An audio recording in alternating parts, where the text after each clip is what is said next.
শ্রেষ্ঠ বলেছেন, তুমি যাকে আমার চেয়ে বেশি ভালোবাসবে আমি তাকেই তোমার থেকে দূরে নিয়ে যাব এবং তোমাকে একা করে রাখবো। তিনি আরো বলেছেন, কখনো বলবে না তুমি তাকে ছাড়া বাঁচবে না, তবে তাকে ছাড়া আমি তোমাকে বাঁচাবো এবং পিছনের অনুগত সব আবেগ কুড়িয়ে নিয়ে তোমাকে দিব্যি সামনে নিয়ে যাব। তুমি কি দেখো না, ঋতুরাও বদলে থাকে, ছায়া দেয় যে গাছটা শুকিয়ে গেছে। তোমাদের ধৈর্য হারিয়ে যায়, কিন্তু তোমার শ্রেষ্ঠা ধৈর্যশীল এবং পরম দয়ালু।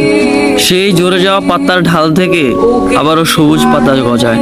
তুমি দেখো না তোমার শ্রেষ্ঠার নিদর্শন, যে মানুষটাকে তুমি নিজের অংশ ভাবতে সেই মানুষটাও একদিন অচেনা হয়ে যায়, তোমার মন ভেঙে যায়।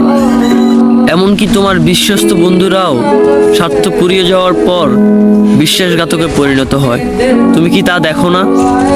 যে মানুষটাকে নিজের জীবনের চেয়েও বেশি ভালোবাসতে সেই মানুষটাও প্রতারণা করে।